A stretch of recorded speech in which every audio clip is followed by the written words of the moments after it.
We have so many things, Nous avons tant de choses, but thou mais dost toi, know our tu heart. connais You know notre every cœur thing et that tu we sais have tout need ce of. dont nous avons besoin. We're so glad that we can bring it to Nous you sommes in si prayer, heureux de pouvoir te les faire connaître par la prière, sachant que tu comprends et que tu nous accorderas ta bonté. not that we are worthy of it, but Non pas because parce que thou nous en hast sommes promised. dignes, mais parce que tu nous l'as promise. I'm sure that there's Je suis many certain que dans requests l'église ce matin, this morning. il y en a beaucoup qui ont des requêtes pour cause de maladies et différents besoins. And we would humbly Nous te bring les them amenons to thee just humblement now, maintenant asking for thy et nous t'implorons de faire descendre sur chacun d'eux ta tendre miséricorde et ta puissance de guérison.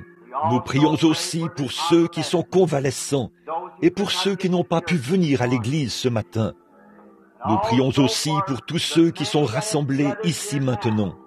Beaucoup sont malades et ont des besoins. Nous les voyons avec des béquilles, dans des fauteuils roulants, et ils ont besoin de ta miséricorde. Nous te prions, Seigneur, de le leur accorder en abondance. Puissent-ils repartir d'ici dans la joie, guéris et en bonne santé. Il y en a beaucoup qui ne laissent pas paraître leur affliction. Et pourtant, peut-être qu'un problème cardiaque est sur le point de les emporter, ou un cancer, ou un démon redoutable. Seigneur, nous prions qu'ils soient chassés ce matin et qu'ils repartent d'ici heureux et en bonne santé. Nous avons une pensée pour ce petit garçon qui se meurt. Un bien-aimé vient de nous informer qu'il a un cancer et qu'il va mourir aujourd'hui. Si ta miséricorde ne s'étend pas sur cet enfant, ô Seigneur Dieu, sois miséricordieux envers ce petit garçon. Accorde-lui la délivrance, Seigneur, si telle est ta volonté divine. Nous sommes si heureux de son témoignage, du fait qu'il a accepté ton sang, au point qu'il a demandé à son Père de l'enterrer tout de rouge vêtu, pour que l'on sache qu'il était couvert par le sang. Nous te remercions, Seigneur, pour la foi si vaillante de ces petits héros qui marchent au pas vers la fin de leur vie et qui embrassent en leur cœur la croix et qui, par ce choix, montrent la marque du sang. Si cela est possible, Seigneur, épargne ce petit garçon, fais qu'il vive. Nous l'avons demandé pour d'autres personnes. Et aussi nous prions pour les services de ce matin, Seigneur. Peut-être y en a-t-il ici qui ne te connaissent pas comme leur sauveur. Si c'est le cas, puisse ce jour être le jour où ils trouveront que tu es précieux dans leur vie en tant que sauveur. Et que ceux qui ont besoin de guérison te trouvent en tant que guérisseur. Seigneur, puisses-tu venir à ton serviteur ce matin.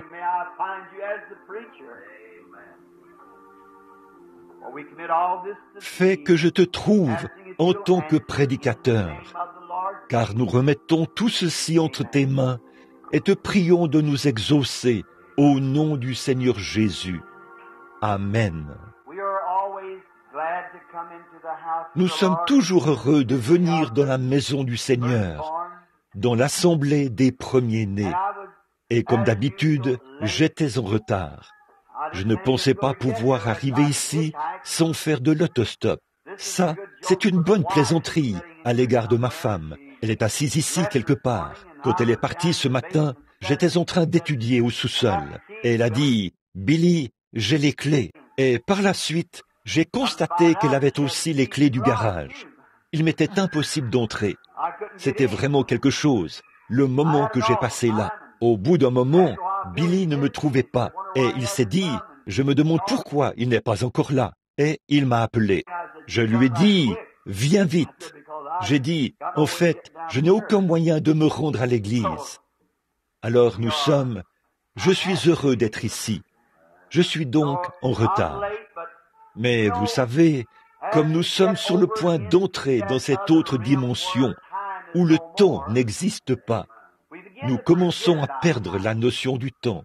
Tout cela se fond dans l'éternité, et il n'y a plus de temps. Il n'y a pas de limite de temps. Paul devait avoir à l'esprit quelque chose comme ça, la fois où il a prêché toute la nuit.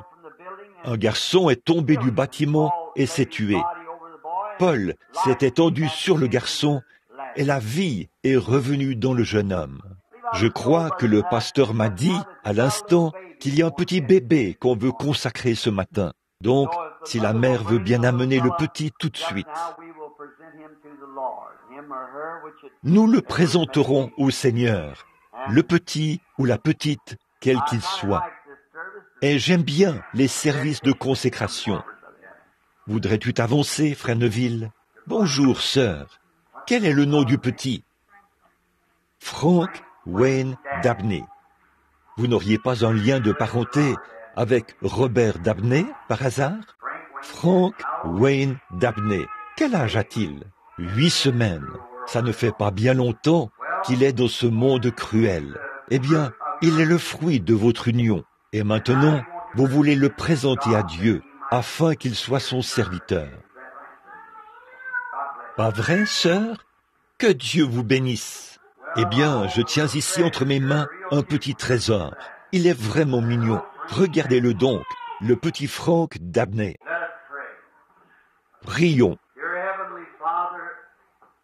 Cher Père Céleste, au jour où tu marchais ici sur la terre, sous la forme d'un homme appelé le Seigneur Jésus, on t'amenait des petits-enfants, tu leur imposais les mains et tu les bénissais. Et tu disais, laissez venir à moi les petits-enfants et ne les en empêchez pas, car le royaume est pour ceux qui leur ressemblent. Cette mère a remis entre mes mains ce matin ce petit garçon que je te présente. Je te prie, Seigneur, de bénir ce petit enfant. Bénis son foyer. Puisse-t-il être élevé dans un foyer chrétien. Puissent ses parents l'élever en l'instruisant selon Dieu. Et s'il y a un lendemain, puisse-t-il prêcher l'Évangile, si tel est ce que tu as établi. Accorde-lui une longue vie, en bonne santé. Bénis ses parents. Puisse toute bonne chose que tu as promise venir sur ce petit garçon.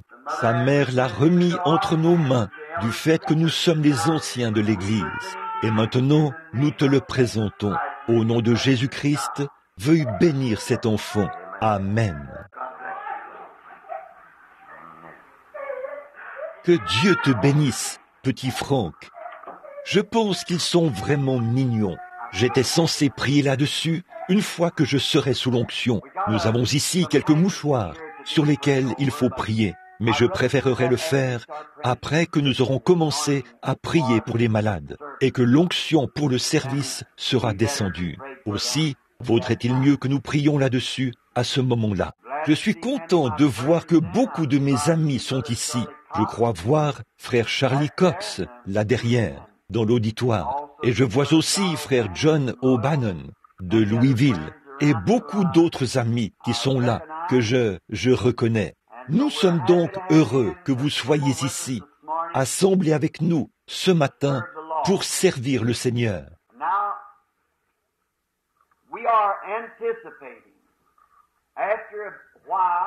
Bon, nous prévoyons commencer un réveil de quelques jours ici sous peu. Nous prions à ce sujet. Je pense que si Dieu n'amène pas un réveil, ou s'il ne nous le met pas à cœur, alors ce réveil est le fruit de notre propre effort. Et si nous attendons et que lui sent qu'il est temps d'avoir un réveil, alors il nous met cela à cœur. Puis nous ressentons le besoin d'avoir le réveil. D'autres amis sont assis ici, le père et la mère de frère Wood, l'un de nos administrateurs ici à l'église. Nous sommes heureux de les avoir parmi nous ce matin. Hier, en descendant la rue, il y avait un homme qui habitait ici en ville. C'était un homme assez fruste. Je l'ai toujours aimé. C'était un gentil garçon. Et ma femme habitait à côté de chez eux. C'était un genre de chanteur, un musicien. Et il avait l'habitude de s'asseoir là, coiffé d'un grand chapeau de cow-boy. de tapoter du pied et de jouer de la scie musicale. Mais il travaillait pour la WPA. Et un jour, il s'est passé quelque chose qui m'est toujours revenu à l'esprit, ou plutôt qui m'est longtemps resté à l'esprit. Cela ne m'a jamais quitté. Il avait plusieurs petits-enfants et une charmante épouse. Ils étaient pauvres au possible, comme nous le sommes tous. Et je les voyais qui attendaient en rang, debout sur le perron, l'arrivée du chèque de la WPA. Le facteur est arrivé dans leur rue. Ils étaient si heureux. Le lendemain, c'était Pâques. Ils allaient recevoir des bonbons de Pâques ou quelque chose du genre, une fois que le chèque de papa serait arrivé. Et quand le facteur est arrivé, il n'avait pas le chèque de papa. On pouvait voir la déception sur le visage de ces petits-enfants. Et cette si grande déception m'est toujours restée à l'esprit. Je n'avais pas revu cet homme depuis des années. Et hier, en descendant la rue, quand ma femme et moi sortions du supermarché ou du Quaker Maid au centre-ville, et sur qui d'autre suis-je tombé face à face, sinon lui. Et l'une des premières choses qu'ils ont voulu que je sache, c'est qu'il était devenu chrétien. Il n'avait pas bu depuis des années. Je suis heureux de vous voir ici à l'église ce matin, Monsieur Lockton. Il est assis ici à l'avant. Il est membre de l'église de frère Junior Cash à Charlestown, dans l'Indiana. Un très bon frère. C'est tellement mieux d'être un chrétien que d'être là-bas dans le monde, n'est-ce pas? Maintenant, je pense qu'il chante dans les émissions et qu'il joue sa musique pour la gloire du Seigneur. Voilà un autre trophée de la grâce étonnante de Dieu. Voudriez-vous vous lever, Monsieur Lockton? Autrefois, cet homme était un ivrogne, l'un de ces musiciens qui jouent lors des danses folkloriques, vous savez, ces violonistes et tout. Aujourd'hui, tout cela est converti dans l'intérêt du royaume de Dieu. Et il est ici en train de dire, « Seigneur, je t'en remercie. » Oh, quand? Hier, je parlais avec Monsieur Wood. Je lui ai dit, quand maman et toi arriverez de l'autre côté et que vous serez installés dans votre demeure, un de ces matins, et que vous serez très heureux, il y aura tout là-bas, de l'autre côté des collines, quelque part là-bas dans un vallon, une petite cabane qui sera construite, et quand j'irai sur le perron, quand je sortirai pour me tenir sur le perron, je ferai retentir cet écho depuis ces vallons. Grâce infinie de notre Dieu, qui un jour m'a sauvé. J'étais perdu, mais maintenant il m'a retrouvé. Aveugle, maintenant je vois. Je parlais à Monsieur Wood, j'ai dit, eh bien, tapote maman sur l'épaule, et dis, gloire à Dieu, le brave frère Branham y est parvenu. Il est là-bas, dans sa petite cabane. Si jamais j'y arrive, ce sera par la grâce étonnante du Seigneur Jésus. Maintenant, pouvons-nous courber la tête un instant avant d'ouvrir la parole? Seigneur, nous sommes un peu comme un groupe d'enfants. Nous avons notre côté humain et nous avons notre sens de l'humour, notre communion fraternelle. Maintenant, nous sommes sur le point de commencer la partie la plus sacrée de tout service, lire la parole infaillible du Dieu vivant. Je te prie, Seigneur, de te servir de chaque parole pour nous parler. Ces paroles qui seront prononcées, puissent-elles pénétrer dans le cœur des gens et moissonner ce qu'elles étaient destinées à moissonner. Puisse le glorieux Saint-Esprit descendre parmi nous maintenant pour prendre ces paroles qui seront lues et nous les dispenser selon nos besoins particuliers. Car nous le demandons au nom de Jésus et à cause de lui. Amen. J'aimerais lire un passage dans le psaume 80. Berger d'Israël, prête l'oreille, toi qui mènes Joseph comme un troupeau, toi, assis entre les chérubins, fais luire ta splendeur. Devant Éphraïm, Benjamin et Manassé, réveille ta puissance et viens nous sauver. Ô Dieu, ramène-nous Fais luire ta face, et nous serons sauvés. Éternel, Dieu des armées, jusque à quand ta colère fumera-t-elle contre les prières de ton peuple? Tu leur as fait manger un pain de larmes, et tu les as abreuvés de larmes à pleine mesure. Tu as fait de nous un sujet de contestation pour notre voisin, et nos ennemis se moquent de nous entre eux. Ô Dieu des armées, ramène-nous, fais luire ta face, et nous serons sauvés.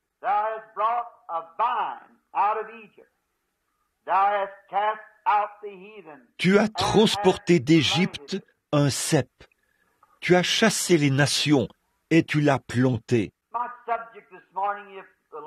Mon sujet ce matin, si le Seigneur le permet, pendant un court instant, portera sur planter le cep et où le planter. C'est étrange, comme dans bien des endroits, Dieu représente son peuple de différentes manières. Il y a quelque temps, nous parlions de ce qu'il nous a représentés comme des aigles, étant donné qu'il est lui-même un aigle, et que nous sommes ces petits aiglons. Et j'espère que tout se passera bien. La dernière fois que j'ai prêché là-dessus, j'ai reçu une lettre où, c'était dans cette grande ville, beaucoup d'entre vous savent où c'était, dans l'Ohio.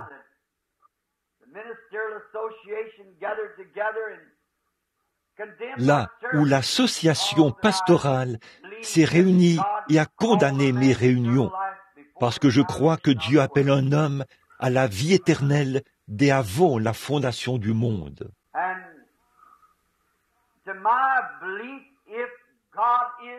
Et je crois que si Dieu est Dieu, qu'il a toujours été Dieu, il est encore Dieu et sera toujours Dieu.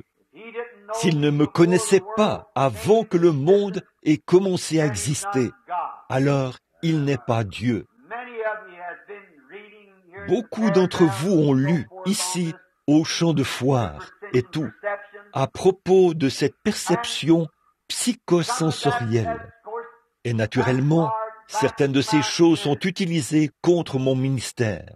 Mais si jamais vous avez étudié, ou si vous avez l'occasion d'étudier la mythologie, un mythe, c'est quelque chose qui donne l'impression d'exister, mais ça n'existe pas. Et dans les Écritures, nous voyons que Jambres et Jannes se sont opposés à Moïse, en faisant pratiquement la même chose qu'eux, lorsqu'ils ont jeté la verge par terre, et que cela s'est transformé en serpent. Moïse a fait venir des fléaux, et eux aussi, ils ont pu faire venir des fléaux, mais ils ne pouvaient pas faire disparaître les fléaux. Ils ne pouvaient pas guérir, parce que Dieu est le seul guérisseur. Cependant, ils pouvaient faire venir des fléaux, puis Moïse les faisait disparaître. Alors, l'épreuve de force finale est arrivée, où Moïse a fait exactement ce que Dieu lui avait dit de faire. Et je sais que tout ce qui se passe dans le monde aujourd'hui aboutira finalement à une grande épreuve de force un de ces jours. Car la Bible dit, de même que Jannes et Jambres s'opposèrent à Moïse, de même le feront des hommes à l'esprit réprouvé en ce qui concerne la foi. Ils s'opposeront dans les derniers jours, mais leurs folies seront manifestes. C'est une prophétie qui doit s'accomplir. Et vous pouvez voir apparaître les deux camps maintenant. Mais Moïse a fait exactement ce que Dieu lui avait dit de faire. Il a jeté la verge par terre, et elle est devenue un serpent. Et ces devins se sont présentés là. Chacun a jeté sa verge par terre, et elle est devenue un serpent. Moïse est arrivé au bout de son intelligence et au bout de sa force. Mais c'est précisément à ça que Dieu veut nous amener, tout au bout de notre rouleau. Et là, il intervient. C'est bien là sa manière de faire. Peut-être que vous êtes si malade ce matin que le médecin dit que vous ne pouvez plus vivre.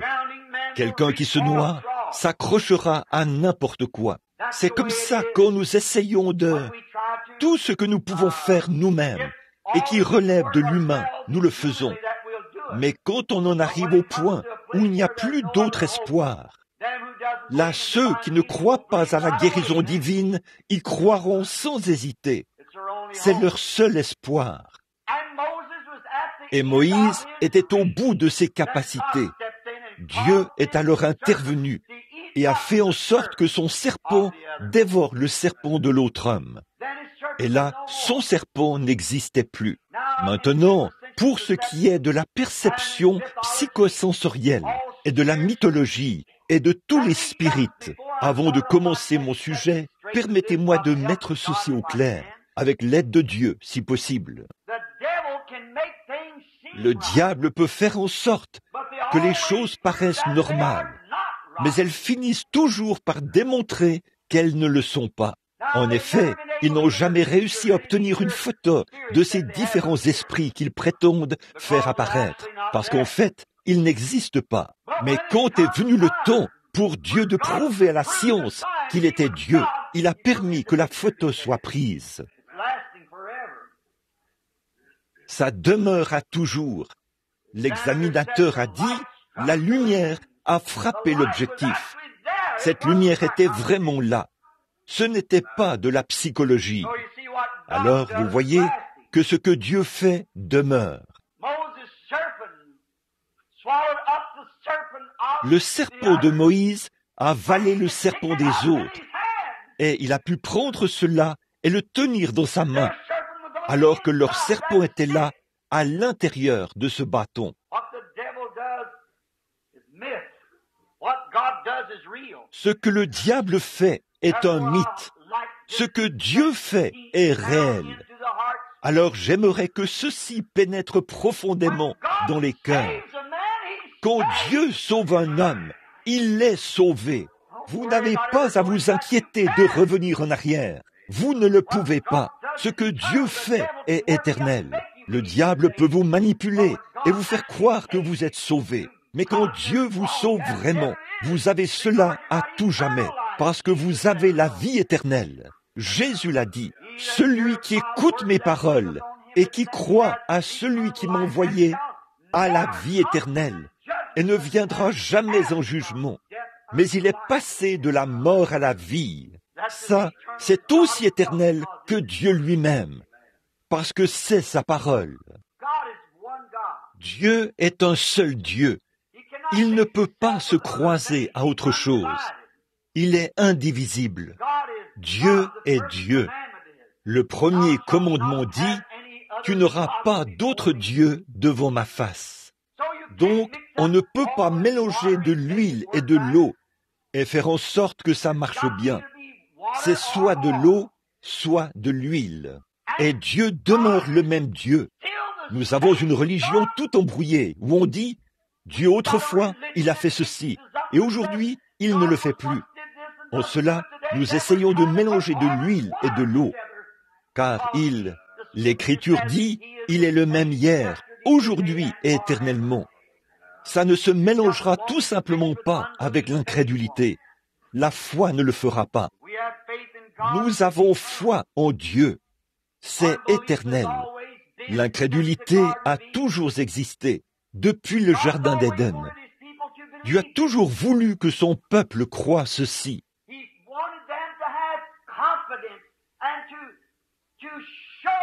Il a voulu qu'il soit confiant et a voulu se manifester parmi les siens. Dieu est esprit.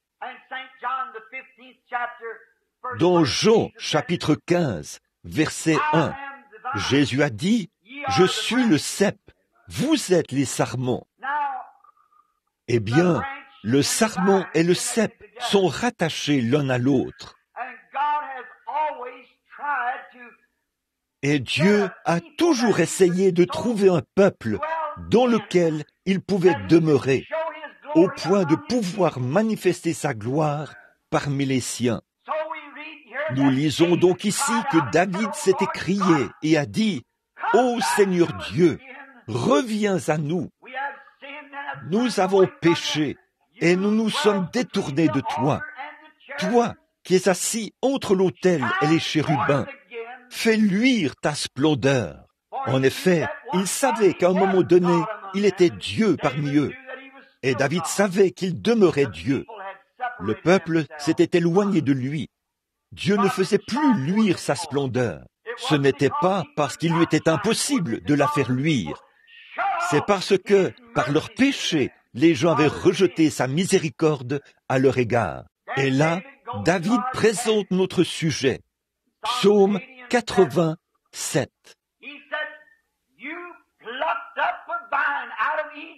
Il a dit, tu as déraciné un cep de l'Égypte, tu l'as transporté et tu l'as planté dans une bonne terre.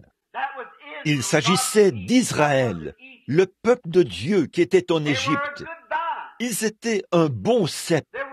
C'était le peuple que Dieu avait choisi. Mais si un bon cep n'est pas planté dans une bonne terre, il ne produira pas de bons fruits.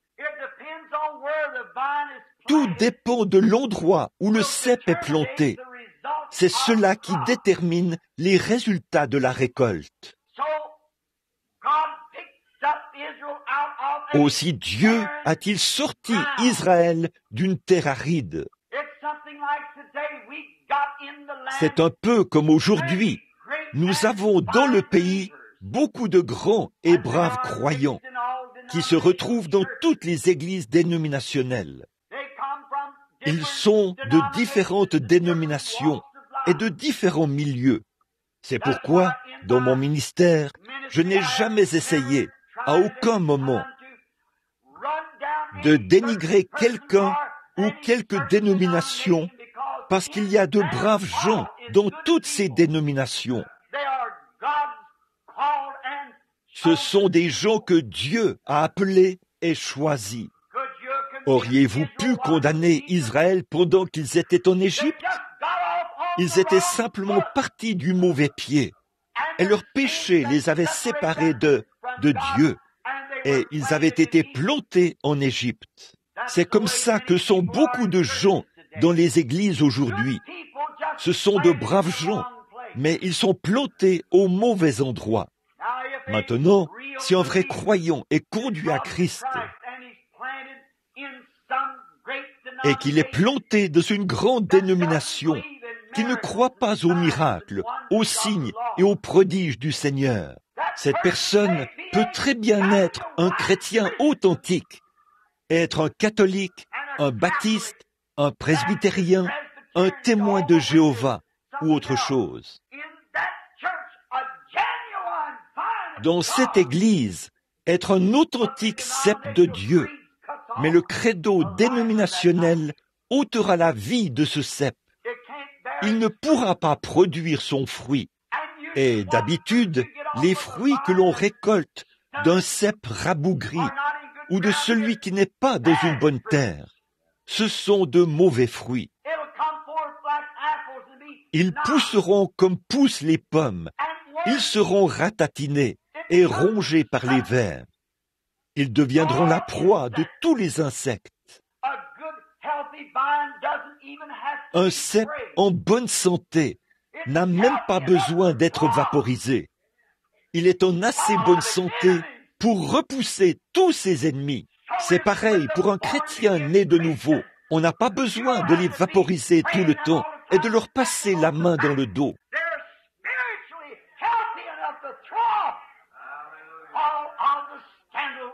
Ils sont en assez bonne santé spirituelle pour repousser tous les scandales du monde. Ils vivent de la vraie nourriture. Parfois, un arbre ou une plante qui a poussé dans des endroits arides et qui n'a pas eu suffisamment d'humidité pour s'alimenter, elle produira de petits fruits tout ratatinés qui n'auront pas l'air des fruits que devrait produire son cep. Mon frère, ma sœur, c'est ce qu'il en est des églises aujourd'hui. Le pécheur y entre, peut-être, qu'après qu'il a été repris dans sa conscience à la maison, il est allé lire sa Bible et est ensuite allé à l'église, au lieu d'y trouver de belles grosses pommes ou des raisins succulents. La vie du Seigneur Jésus qui se reproduit dans l'église. Il y trouve des petites pensées dénominationnelles et futiles, ratatinées et rongées par les vers. Nous, les baptistes, c'est nous qui l'avons. Eux, ils n'ont rien à y voir. Nous, les méthodistes, c'est nous qui l'avons. Les bras de Dieu s'étendent d'un océan à l'autre et d'un rivage à l'autre, et il peut sauver à l'extrême. Mais c'est ce que nous voyons dans ces endroits où nous allons.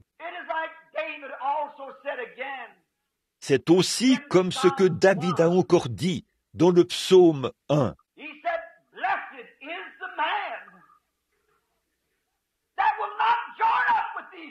Il a dit, « Heureux l'homme qui ne marche pas en compagnie des moqueurs et des impies, qui ne s'associe pas à eux, qui ne s'assied pas avec eux. » Vous savez, les moqueurs qui disent, « Les jours des miracles sont passés. »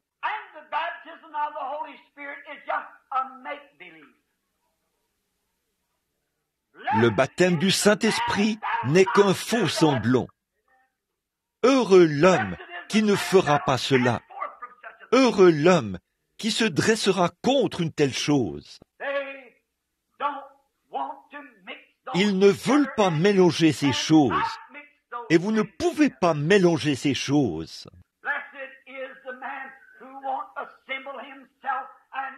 Heureux l'homme qui ne s'associera pas à l'une de ces choses, qui renie la puissance du Seigneur.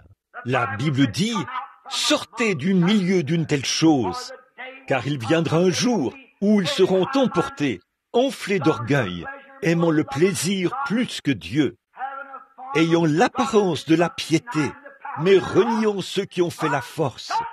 Éloigne-toi de ces hommes-là. Heureux l'homme qui ne s'associera pas à ces moqueurs pour se moquer des gens.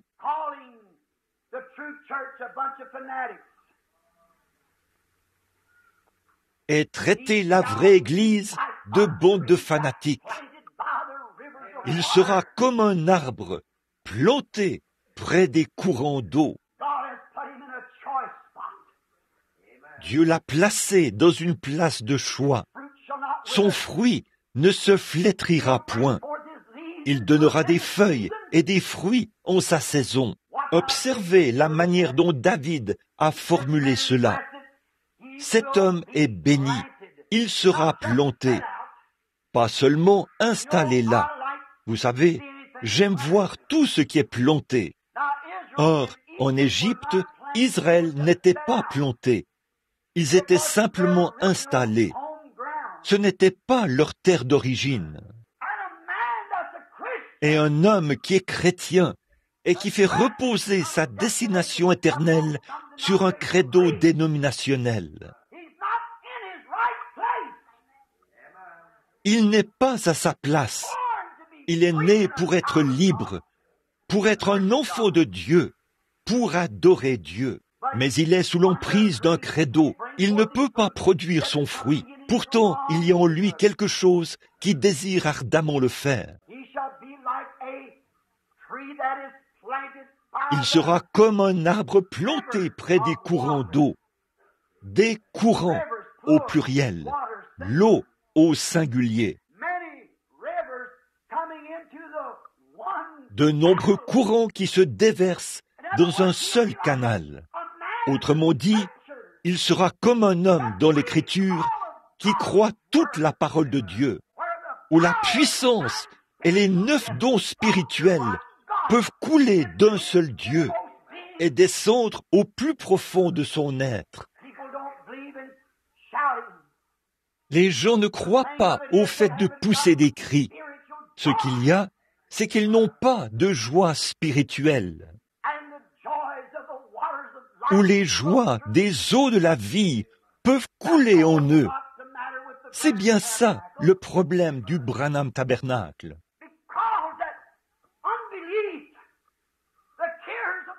parce que l'incrédulité et les soucis du monde ont tant lié les gens qu'ils sont incapables de croître spirituellement. C'est ça le problème de notre nation. C'est ça le problème de nos églises. Ils n'ont pas de joie.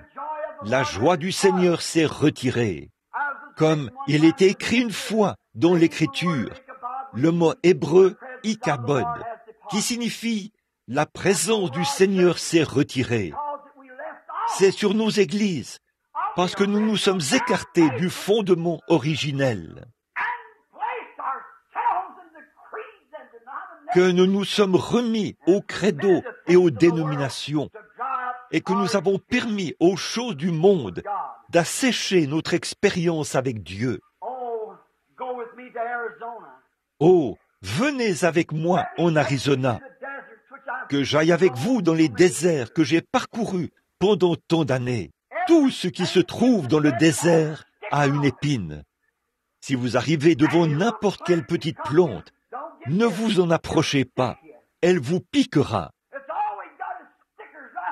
Ces épines sont toujours bien dressées, prêtes à piquer tout ce qui s'en approche.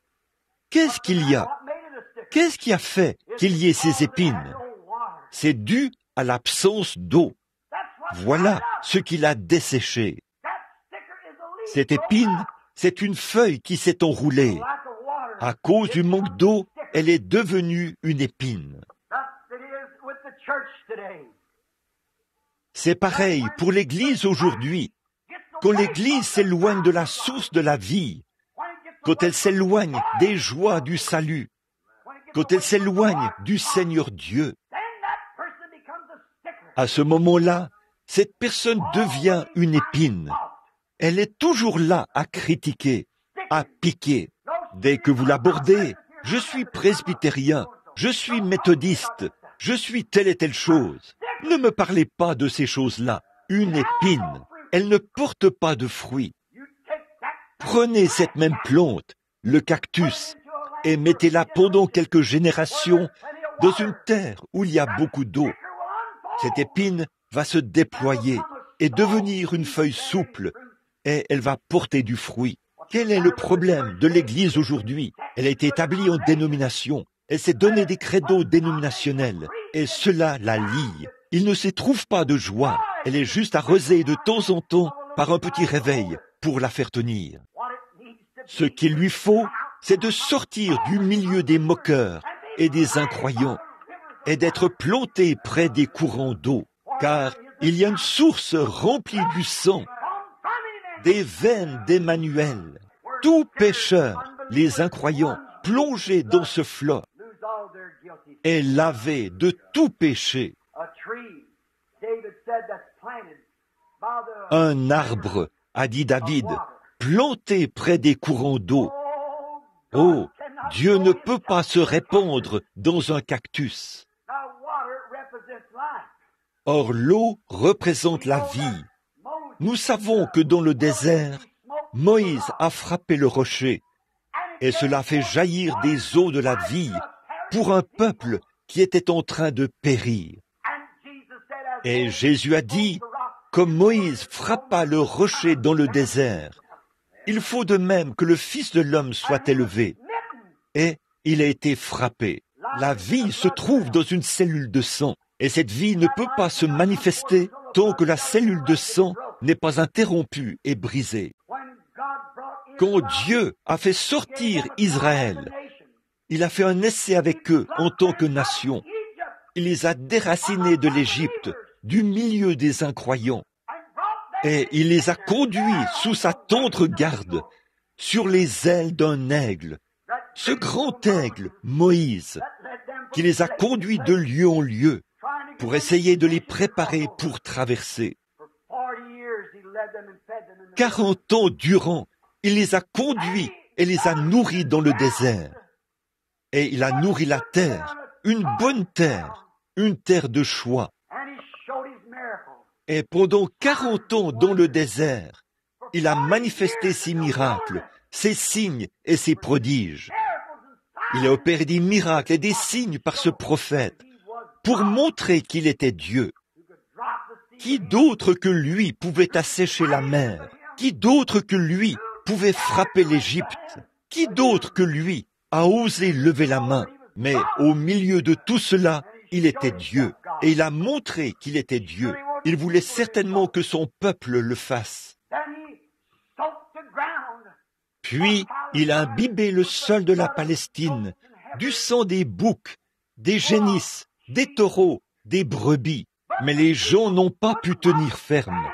Ce n'était pas suffisant, parce que la vie du taureau, la cellule de sang se brisait, et la vie animale revenait. Mais elle n'était pas compatible avec la vie humaine. Un jour, Dieu était déterminé à sauver son peuple, son Église prédestinée. Il fallait qu'il le fasse lui-même, parce qu'il avait prédestiné cela avant la fondation du monde. L'homme est un raté, et il le sera toujours. C'est un raté dès le départ, et il sera toujours un raté. Dieu, dans sa prédestination, dans sa grande pensée infinie à lui, a conçu un plan pour planter un vrai cep. Et il a planté sur cette terre le cep juste, pas une dénomination, pas une église, pas un credo, mais un homme, lui-même fait chair. Et il a manifesté sa paix, sa puissance, le glorieux ange de Dieu. Le grand Jéhovah était avec lui, et en lui habitait corporellement la plénitude de la divinité. Et les hommes ont refusé de croire en lui. Ils n'ont pas cru en lui, parce qu'ils ne collaboraient pas à leur credo. Finalement, ils l'ont emmené au calvaire. C'est là que cette cellule de sang du précieux Fils de Dieu, le corps dans lequel Jéhovah vivait, a été brisée. Il en est sorti un cep dont les racines étaient dans la gloire et les sarments sur la terre, pour produire une église du Dieu vivant qui manifesterait sa résurrection et sa puissance. Qui sont ces hommes et ces femmes qui renieraient cette église, le cep du Dieu vivant, la présence infaillible du Seigneur Jésus dans son église, pour qu'il vive et manifeste ses sarments prédestinés, qu'il s'est appropriés avant la fondation de la terre. Et il a juré par eux qu'il les ressusciterait. Et son Église aujourd'hui, avec la gloire de sa résurrection qui vit en elle. Je suis le cep, vous êtes les sarments. Chaque fois que le cœur bat, le sang est poussé vers chaque membre du corps. Chaque fois que le cœur fidèle de Dieu bat, cette pulsation se répand dans toute l'Église par le nom de Jésus-Christ. Tout ce que vous demanderez en mon nom, je le ferai. Je suis avec vous tous les jours, jusqu'à la fin du monde. Ce n'est pas étonnant que Pierre ait dit le jour de la Pentecôte, « Repentez-vous et que chacun de vous soit baptisé au nom de Jésus-Christ pour la rémission de vos péchés, et vous serez remplis de la vie du cep. » C'est le Saint-Esprit qui donne son nom. Et si nous sommes rattachés à lui, il est rattaché à Dieu, parce qu'il était la racine et la postérité de Dieu. Il est venu sur la terre. La terre a été faite par lui. Il est venu dans le monde, et le monde ne l'a point connu. Ainsi donc, aujourd'hui, il, après sa mort, afin de donner la cellule de sang pour qu'elle soit brisée, afin que par le sang de Jésus-Christ, une église puisse être sanctifiée et mise en ordre, pour que le glorieux Saint-Esprit, qui est la vie du cep, la vie éternelle du cep, pour que les pulsations du Saint-Esprit puissent parcourir chaque membre de l'église du Dieu vivant. Ce n'est pas étonnant qu'ils soient des gens bizarres et étranges. Ce n'est pas étonnant qu'ils agissent bizarrement. Ils n'ont plus rien à faire avec ce monde, car ils sont morts et ensevelis en Christ, et sont ressuscités pour une nouvelle vie, afin d'être les prémices de ceux qui jouissent de la résurrection spirituelle, de sorte que le Saint-Esprit traverse chaque membre pour manifester la gloire de Dieu, comme Dieu l'a fait en Égypte, quand il a fait sortir le cep. Toutefois, il existe une vigne sauvage. La Bible en parle dans 2 Rois. Et l'avez-vous remarqué? Quand ce prédicateur est allé cueillir des pois, il s'est retrouvé dans la vigne sauvage. Ces vignes sauvages devaient pousser près d'un séminaire quelque part, parce que c'était près de l'école des prophètes. Et il a cueilli des coloquintes plein son vêtement. Puis, il les a mises à cuire dans une marmite et a essayé de les mélanger avec du vrai potage authentique. Et ils se sont écriés, « La mort est dans le pot. » Frère, il y a une vigne sauvage qui a poussé. Elle pousse autour des credos de la dénomination. Et une fois que cela se présente là, ça éteint toute la joie spirituelle.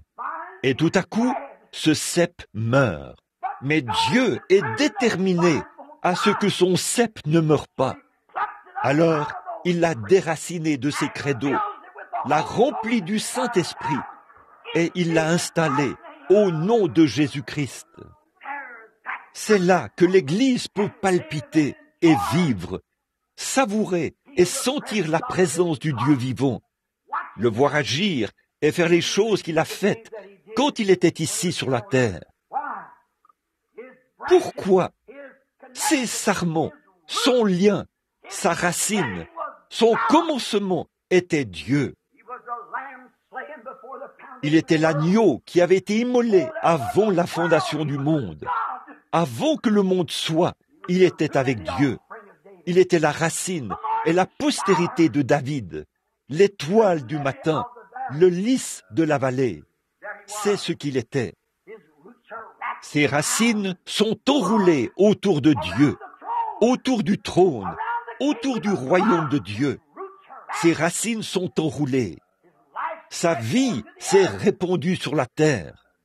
Et il a donné sa vie afin de pouvoir retourner aux racines pour de nouveau émettre des pulsations, afin que des sarments sortent de ce cep, c'est-à-dire son Église, qui produit les mêmes résultats que lui lorsqu'il était ici sur la terre, ce qui fait de lui le même hier, aujourd'hui et éternellement. Ô Église du Dieu vivant, croyez ceci, c'est la vérité, le voilà. Lorsque le véritable Esprit de Dieu agit sur le croyant, il dit « Amen » à tout ce que dit l'Écriture. Pourquoi? C'est que le Saint-Esprit qui a écrit la Bible est en lui et fait palpiter sa vie, qui est présent, ou ce que n'importe qui peut dire, ça lui est égal. Il s'accorde toujours avec la parole. Il en existe une fausse. Ce sont des coloquintes. Elles proviennent d'une vigne sauvage. C'est une vigne imposante. Elle emplit toute la terre. Mais c'est la mort. On en a jeté beaucoup de ces choses parmi les gens. Mais rappelez-vous, la farine ramène à la vie. Déracinez cela et placez-le dans un lieu magnifique, qui est Jésus-Christ. Quelle que soit sa parole, qu'elle soit pour vous, Amen. Alors l'Esprit de Dieu, là, la joie spirituelle, coulera comme le fleuve. Il sera comme un homme, un arbre planté près des courants d'eau. Son feuillage ne se flétrira point. Il ne s'assiera pas en compagnie des moqueurs, des incroyants ou des impies qui vivent selon le train de ce monde. Mais il donnera des fruits en sa saison. Quelle sorte de fruits? Si vous êtes planté en Christ, vous donnerez des fruits spirituels. Les fruits spirituels du Saint-Esprit. Le Saint-Esprit vit en vous. La femme au puits l'a si bien dit. Pour terminer, nous dirions ceci. Elle a dit, quand elle l'a vu, il avait l'air d'un homme ordinaire. Il n'y avait rien pour attirer les regards plutôt. En effet, l'Écriture dit, son aspect n'avait rien pour nous plaire. Nous détournions le visage de lui. Et les gens font la même chose aujourd'hui. S'ils ne sont pas florissants en fruits spirituels de l'esprit, s'ils ne sont pas florissants en choses qui se rapportent à Dieu, Christ est pour eux quelque chose de répugnant, une bande exaltée, une bande de fous qui n'ont pas toute leur tête. Mais le croyant, quant à lui, il s'y attache. C'est la vie éternelle. Rien ne peut nous séparer de l'amour de Dieu. Ni la mort, ni le chagrin, ni la famine, ni rien ne peut nous séparer. Nous avons la sécurité éternelle sous sa protection. Nous y voilà, lorsqu'il étreint la croix. La femme a dit, quand il a posé cette question, « Veux-tu m'apporter à boire ?» Elle a dit, « Toi, un homme, un juif, vous n'avez pas coutume de me poser à moi, une Samaritaine, ce genre de questions. » Il a dit, « Mais si tu savais, autrement dit, disons-le comme ceci, si tu savais combien tu es proche de la source de la vie, je te donnerai une eau que tu ne viendrais pas puiser ici. Je te transplanterai, toi qui es Samaritaine. Je t'amènerai, toi qui es pécheresse. » Ça, c'est l'incroyant, celui qui n'y croit pas. « Si seulement tu me laisses déraciner ce matin, a-t-il dit, je te planterai près des courants d'eau. Par le baptême du Saint-Esprit, je te mettrai dans un état tel que tu croiras que chaque parole que je prononce est la vérité. Si seulement tu me laissais te déraciner ce matin, tu serais un bon sarment. Tu n'es pas à ta place dans cette vigne sauvage. Ta place est ici. Alors laisse-moi te déraciner, te planter en mon nom près des courants de chaque affluent de la parole de Dieu. Car chaque parole de Dieu est vraie. Chaque promesse divine est la vérité. Je vais te planter près des courants d'une seule eau, d'un seul Dieu, et tu donneras ton fruit en ta saison. Tes feuilles ne se flétriront point, et tout ce que tu feras te réussira. Tu te tiendras debout, quand il n'y a pas d'autre endroit où se tenir. Tu te tiendras là, de toute façon, sachant que c'est Dieu qui a fait la promesse. Laisse-moi te déraciner, a-t-il dit, et te planter ici, près de cette eau, pour que tu n'aies pas à courir vers ces lieux de credo, ces lieux dénominationnels pour trouver. Tu ne peux pas la trouver là-bas, de toute façon. Laisse-moi te déraciner de là où se trouve ce vieux puits à sec, où tu dois porter des seaux en étain, où il y a du bruit et tapage. Boire un peu et revenir pour boire un peu. Je vais te donner la vie éternelle, la joie, comme d'un puits qui bouillonne jusque dans la vie éternelle. Laisse-moi le faire. Laisse-moi le faire pour toi, a dit Christ à cette femme pécheresse. Et c'est la même chose qu'il dit à l'Église ce matin. Vous savez que Dieu existe. Vous croyez que Dieu existe. Mais la filiation où vous êtes, là, quelque chose vous a éloigné. Vous êtes dans un désert. La joie spirituelle est inexistante. Vous aimeriez avoir ce sentiment qu'ils ont eu le jour de la Pentecôte. N'aimeriez-vous pas avoir la joie qu'ils avaient? Quand Dieu a déversé sa vie dans le premier sarment de l'arbre, cet arbre s'est mis à agir comme des gens ivres. Ils ont chancelé sous l'effet de l'esprit. Une petite femme charmante et sainte, comme la Vierge Marie, était là, à agir comme si elle était ivre. Oh, elle était ivre de l'esprit. Elle a essayé de parler, mais elle n'y arrivait pas. Elle avait des lèvres balbutiantes, ce qui signifie diviser, c'est-à-dire balbutier, lorsqu'on essaye de dire quelque chose. Elle était tellement remplie de l'esprit qu'elle n'arrivait pas à le dire. Des lèvres balbutiantes. Et tout à coup, ils se sont mis à parler dans une autre langue. Et un petit prédicateur, qui n'avait même pas assez d'instructions pour pouvoir écrire son propre nom sur un morceau de papier, a retourné une caisse à savon, ou quelque chose, ou une souche, et a sauté dessus. Eh bien, ces incrédules se sont mis à dire, « Ces hommes sont ivres, c'est cette bande d'exaltés. Ce petit homme a pris l'écriture, non pas un livre de credo, mais l'écriture. Il a dit, « Hommes israélites, et vous tous qui séjournez à Jérusalem, sachez ceci, car ces gens ne sont pas ivres comme vous le pensez, puisque c'est la 3e heure du jour. Mais c'est ici ce qui a été dit par le prophète Joël. Il arrivera que dans les derniers jours, dit Dieu, je répondrai de mon esprit. C'est ce qui les fait palpiter. Aimeriez-vous être déraciné d'un vieux credo quelconque pour être placé près des sources de la vie, où la paix est comme un fleuve? La mort elle-même a envahi un petit garçon rempli de cancer là-bas, mais il a reçu le Saint-Esprit. Les médecins lui disent qu'il se meurt. Son père lui a demandé, « Ah, as-tu peur ?» Il a dit, « Je suis prêt, je suis prêt. » Et pour laisser un témoignage à ce monde, enterre-moi tout de rouge vêtu, car ce sera un signe que le sang de Jésus-Christ m'a couvert. C'est ce que cela fait. La joie, comme un fleuve, peut affronter la mort, affronter le monde, affronter la tentation, faire face aux critiqueurs et briller comme un ange. Pourquoi? Votre vie ne vous appartient pas. Vous êtes mort. Vous avez été enseveli dans le nom de Jésus-Christ et vous êtes ressuscité à une vie nouvelle. Il peut faire palpiter en vous sa bénédiction et produire des sarments rattachés au cep. Je les placerai dans un lieu de choix. Dieu a dit que son Fils était son choix. Comment entre-t-on au Christ? Qu'a dit Pierre le jour de la Pentecôte au sujet de la manière d'entrer en Christ? Il a dit, « Repentez-vous, chacun de vous, et soyez baptisés au nom de Jésus-Christ pour la rémission de vos péchés.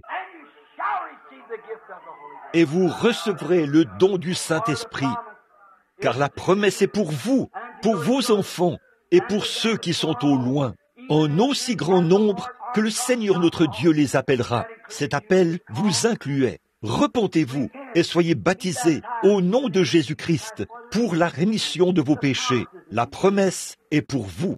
Ô frères, le véritable Esprit de Dieu va palpiter par cela et dire « c'est la vérité ».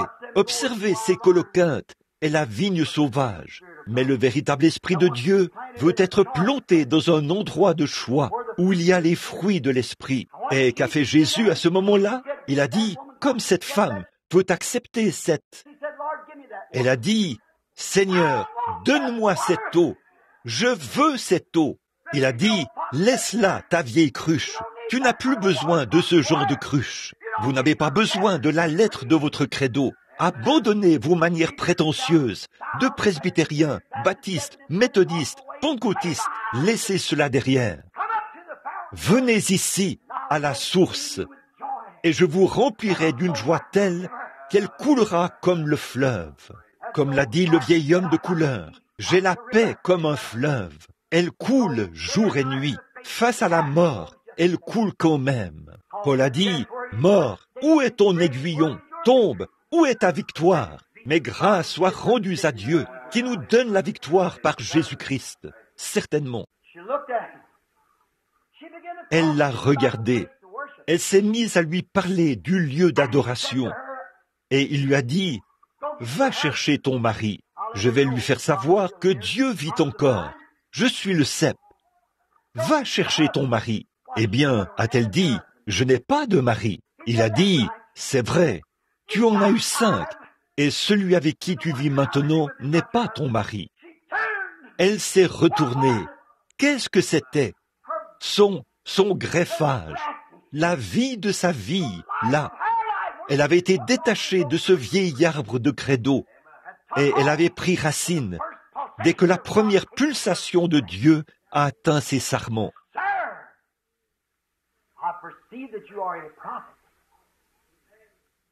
Seigneur, je vois que tu es prophète, et je sais que l'Écriture dit que le Messie viendra et qu'il fera ces choses. Il a dit, je le suis. Je le suis. Elle a abandonné là ce vieux credo, et à toute vitesse, elle s'est mise à répandre la nouvelle. Venez voir un homme qui m'a dit les choses que j'ai faites. Ne serait-ce point le Messie lui-même? Le Messie, c'est le Dieu oint. Elle l'a reconnu comme étant Dieu, Emmanuel, le prophète. Dieu, je suis le cep, vous êtes les sarments. Elle a dit, eh bien, vous les Juifs, vous adorez à Jérusalem. Vous avez là-bas une grande église et des credos. Il a dit, je le sais. Elle a dit, nous adorons ici, sur cette montagne. Il a dit, je le sais. Mais le temps vient, et il est déjà venu, où ces credos de Jérusalem, où ces credos des Samaritains ne marcheront pas. Car Dieu est esprit, et il faut que ceux qui l'adorent en esprit et en vérité. Voilà le sarment qui a la vérité. Repentez-vous, chacun de vous, et soyez baptisés au nom de Jésus-Christ pour la rémission de vos péchés, et vous serez rattachés au sarment. Vous aurez cette même chose, car l'Esprit de Dieu palpitera en vous, et il vous apportera des courants de joie, de paix, de longanimité, de foi, de bonté, de douceur, de bienveillance. Il vous fera de loup que vous étiez, ça fera de vous un agneau, de buse, ça fera une colombe. Voyez, c'est l'Esprit du Dieu vivant qui change votre nature. Alors, venez à lui, soyez greffés et devenez l'un de ses sarments.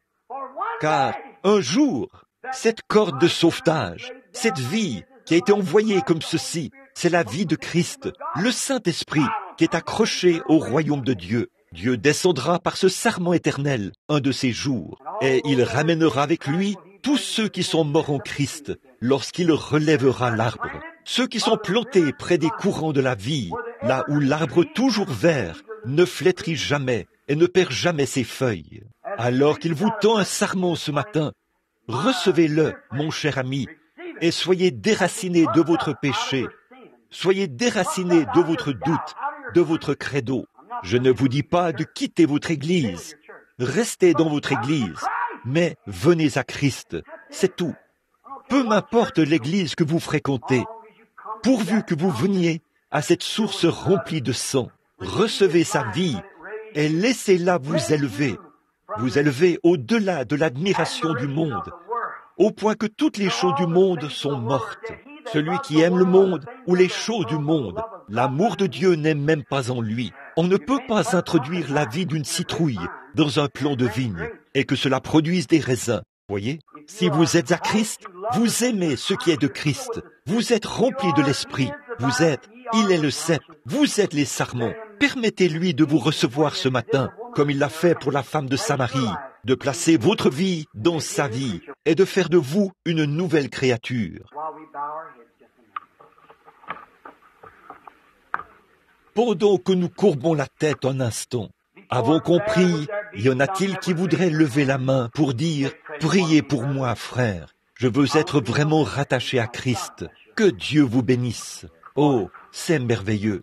Je veux être vraiment rattaché à Christ, à tel point que ma vie brillera pour lui. Sors-moi de toutes mes peurs, mes doutes, mes frustrations et mes credos, et plante-moi en lui ce matin, afin que je puisse avoir la paix comme un fleuve. Je suis si nerveux, je ne sais pas où je vais, je ne sais pas comment je peux tenir debout. Place-moi là. Maintenant, pendant que nous avons la tête inclinée, vous qui pouvez le faire, ceux qui ont levé la main, voudriez-vous vous lever, juste pour un mot de prière?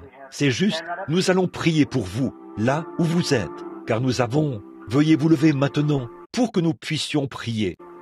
Ôte d'eux toute frustration, de côtoyer ces impies, de marcher dans une nouvelle lumière, à partir de ce jour. Accorde le Seigneur. Tu as dit, demandez et vous recevrez, cherchez et vous trouverez, frappez et l'on vous ouvrira. Il frappe en ce moment. Je formule la demande. Puisse-t-il recevoir cela, Seigneur? Puisse ce jour changer leur vie, de sorte qu'il n'y aura plus jamais de doute dans leur esprit. Et en ce jour-là, puisse-t-il rentrer à la maison auprès de toi. Seigneur, ils se sont levés ce matin. Ils prennent position pour toi maintenant, devant leurs semblables. Tu as dit, celui qui fera cela, je prendrai position pour lui devant Dieu et devant les saints anges. Mais celui qui aura honte de moi, alors en ce jour-là, j'aurai honte de lui. Seigneur, ils n'ont pas honte ce matin, ils sont debout. Maintenant, tu tiens ta parole. Remplis-les de ton esprit et donne-leur une vie de service, afin que, dans le monde à venir, ils puissent jouir de la présence infaillible du Seigneur Jésus. Nous te les confions dès ce jour et à jamais, au nom de Jésus. Amen. God bless you. Somebody near them, shake their hands.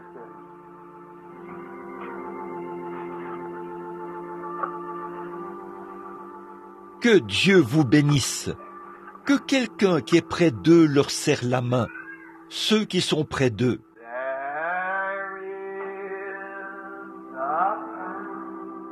Maintenant que le message est terminé, adorez maintenant le Seigneur. Là, fermez les yeux.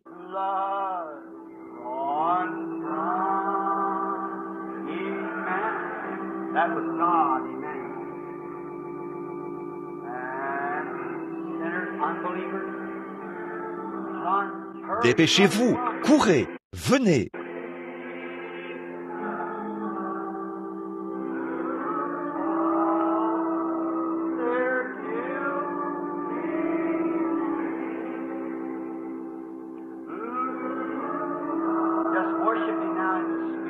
Adorez-le maintenant en esprit. Laissez simplement libre cours à votre cœur. Peu m'importe l'église dont vous faites partie. Dites simplement dans votre cœur, « Merci, Dieu bien-aimé ».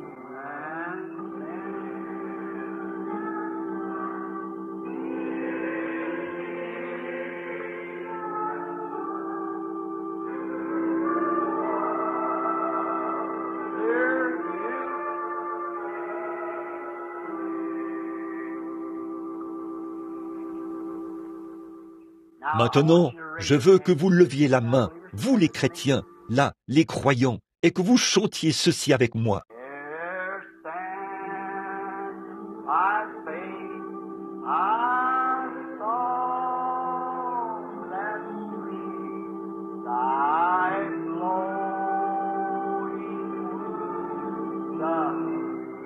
Pas un credo, là, souvenez-vous-en.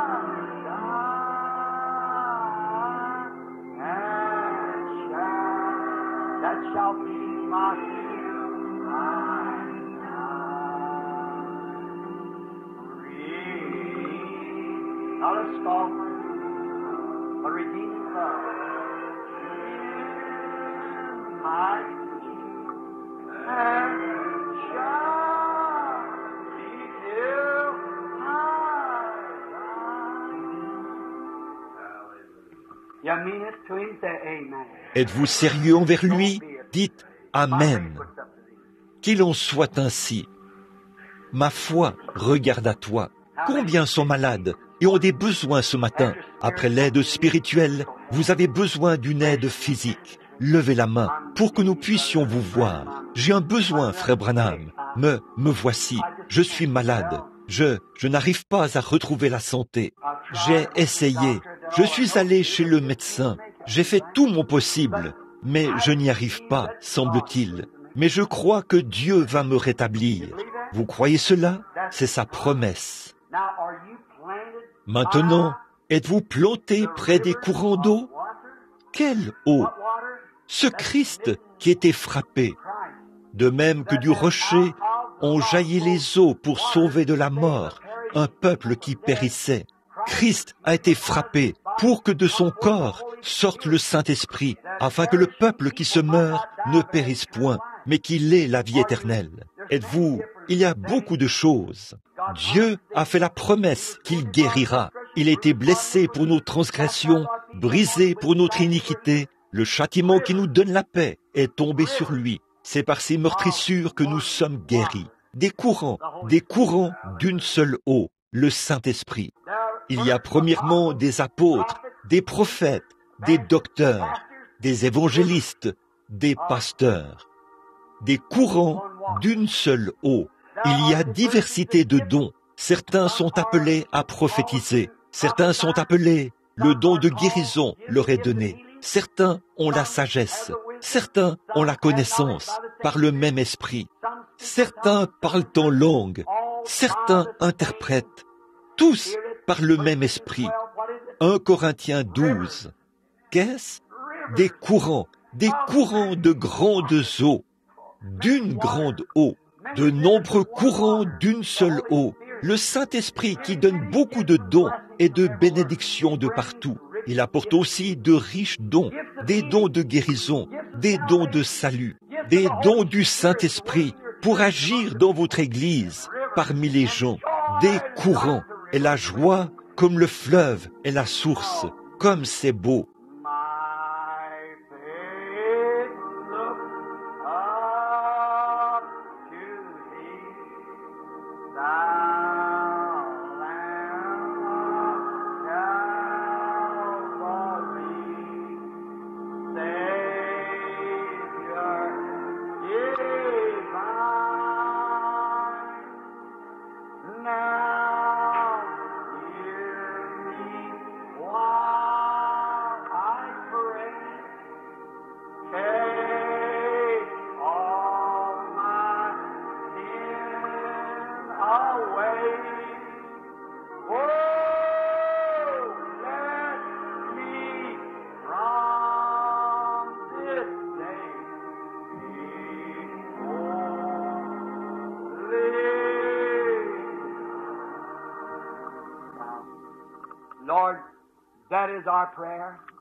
Maintenant, Seigneur, c'est ça notre prière. Nous n'allons pas nous précipiter. C'est le sabbat. C'est le jour que tu as créé. Nous devrions t'adorer tout au long de la journée. Toute la journée et toute la nuit, a dit le poète. Les anges veillent sur moi. Nous avons le sentiment en ce moment qu'ils sont proches. Dieu notre Père, j'ai dit des choses très sévères, mais je ne l'ai pas fait. Sonde mon cœur, Seigneur. Si je l'ai fait par méchanceté, alors pardonne-moi. Mais je l'ai fait par amour, pour ton sarment, pour ton cep. Je prie, Seigneur, et s'il y en a ici qui sont affiliés à de grandes dénominations, souviens-toi, je ne cherche pas à leur demander d'en sortir.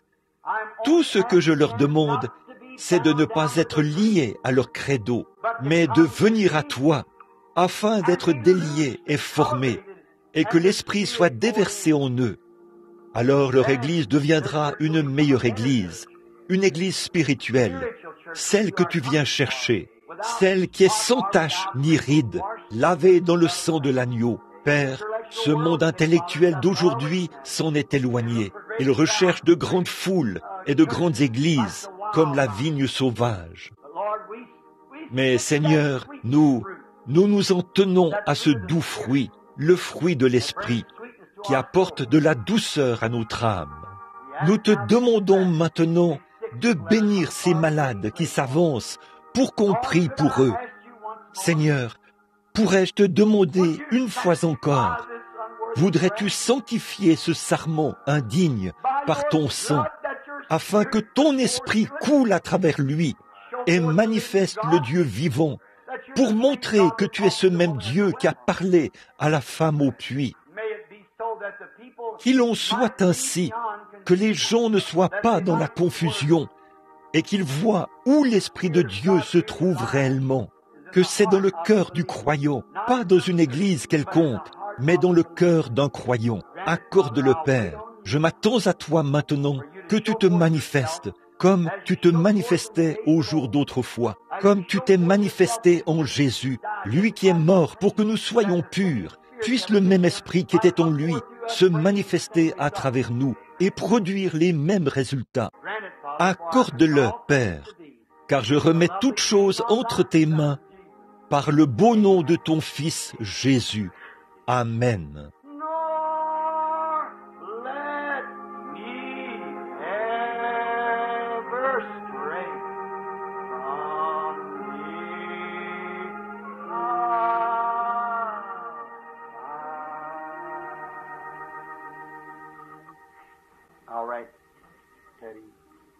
Très bien, Teddy, crois seulement.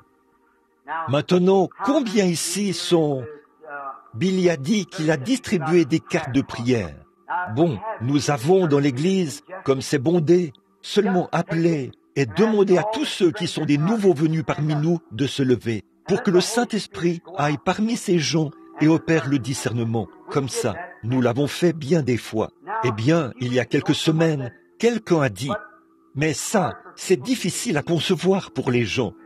Par contre, ils veulent avoir une ligne de prière. Alors nous, combien ont déjà été ici quand le Saint-Esprit est allé dans la foule et a désigné tout le monde directement dans la foule? Certainement. Bon, j'ai dit à Billy de distribuer des cartes pour que nous puissions appeler les gens par groupe et prier pour eux, vous voyez, afin de pouvoir les prendre tous. Et donc, immédiatement après ceci, il y aura un service de baptême pour vous qui désirez vous faire baptiser. Nous vous communiquerons le lieu et l'heure dans un instant. Tout d'abord, nous avons parlé de ceci. Nous avons parlé de ce cep, de cet héritage de Dieu. Alors, si c'est vrai, si donc nous sommes vraiment le sarment prédestiné de ce cep, alors ce même Saint-Esprit doit venir à travers nous. Et s'il vient, il fera la même chose qu'il a faite par lui, car il est le cep. Nous sommes les sarments. Et si la vie qui est dans le cep doit être dans le sarment, pour faire vivre le sarment, s'il produit quelque chose d'autre que ce que ce cep a produit, alors c'est le mauvais cep. C'est ce que j'essaie de dire. Il faut que ça produise la même vie. Maintenant, qui sont ceux qui ont des cartes de prière? Levez la main. Très bien. Ça commence par quoi? De 1 à 50 ou de 1 à 100? Ou combien le savent? Les cartes de prière sont-elles avant? Attendez. Bon, qui a le numéro 1? Y a-t-il ici une carte de prière qui porte le numéro 1? Y en a-t-il une? Eh bien, alors, ça commence par quoi? 50? Oh là, de 1 à 50. Très bien. Tenez-vous là. Voyez, le numéro 1. Numéro 2. Numéro 2. Très bien. Tenez-vous là. Numéro 3. La carte de prière numéro 3. Est-ce que la personne est dans le bâtiment? Peut-elle se lever? Je suis désolé. Il y en a un peu partout. Numéro 3. Voudriez-vous venir ici, madame?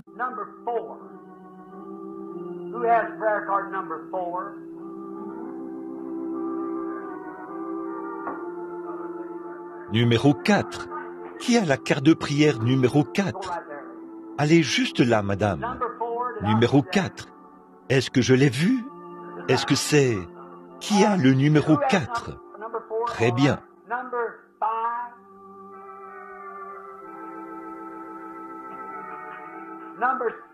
Numéro 5. Numéro 6. 7. 8. 8. Numéro 8. 9. Bon, un instant là. Numéro 8. 9. Il y a des gens qui sont sortis. Alors, il se peut que ce soit l'un d'eux. Numéro 9. Numéro 10. Numéro 11. Numéro 12. 13. 14. 15.